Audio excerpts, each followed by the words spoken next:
पुण्यातून सुरू झालेल्या गिया बार्रेचे रुग्ण आता राज्यभरात आढळत आहेत। दूषित पाण्यामुळे या आजाराचा धोका असल्याचं सांगितलं जात होतं, मात्र आता चिकनमुळे देखील जीबीएसचा आजार होऊ शकतो असा दावा उपमुख्यमंत्री अजित पवारांनी केलाय।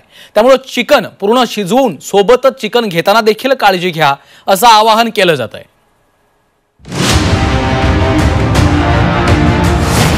चिकन खाताय सावधान।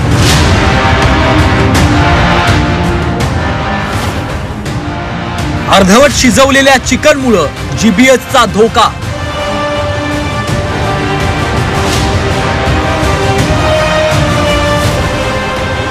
पाण्यामुळे नाही तर चिकनमुळे जीबीएसचा आजार।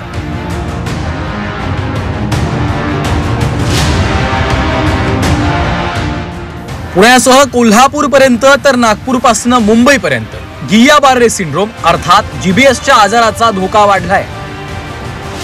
जीबीएसने आतापर्यंत अनेकांचा बळी घेतलाय, तर कित्येक जण जीबीएसशी रुग्णालयात झुंज देत आहेत। सुरुवातीला जीबीएस हा दूषित पाण्यामुळे होत असल्याचा निष्कर्ष काढण्यात आला होता। जीबीएसचा उद्रेक झालेल्या पुण्यातल्या नांदेड सिटी भागातल्या एका विहिरीतल्या पाण्यावर उगाचच संशय घेण्यात आला होता, पण आता सरकारी यंत्रणांनी वेगळाच दावा केलाय। जीबीएस हा अर्धवट शिजवलेल्या चिकनमुळे झाल्याचा दावा उपमुख्यमंत्री अजित पवारांनी केलाय।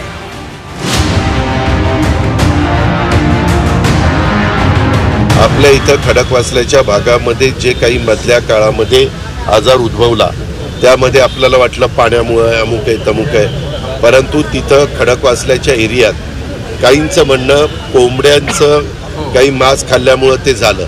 त्याच्याबद्दलची अतिशय चांगल्या प्रकारची सगळी माहिती घेतलेली आहे।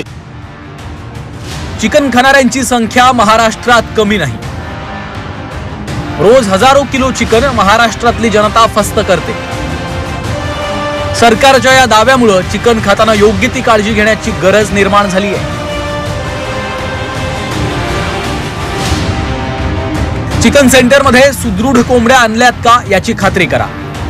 स्वच्छ मांस आपण विकत घेतो याची दक्षता घ्या। घरी आणलेलं मांस 100 अंश सेल्सिअस तापमानावर शिजवून घ्या। अर्धवट शिजवलेलं मांस किंवा चिकन खाऊ नका। जीबीएस चिकनमुळे पसरला असला तरी त्यासाठी पोल्ट्रीमधील कोंबड्यांची कत्तल करण्याची गरज नसल्याचं सरकारचं म्हणणं आहे।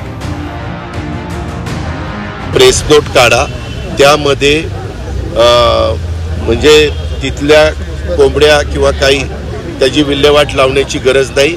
फक्त घेतल्यानंतर ते अन्न पूर्णपणे शिजून घेतलं पाहिजे।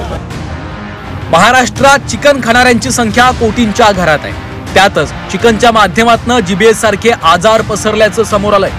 त्यामुळे घाबरून न जाता आपण खातोय ते चिकन योग्य प्रक्रिया केलेलं आहे का याची खात्री करा, अन्यथा जीबीएस सारख्या आजारांचा तुम्हाला सामना करावा लागण्याची शक्यता नाकारता येत नाही। हेमंत चापुडे, झी 24 तास, जुन्नर।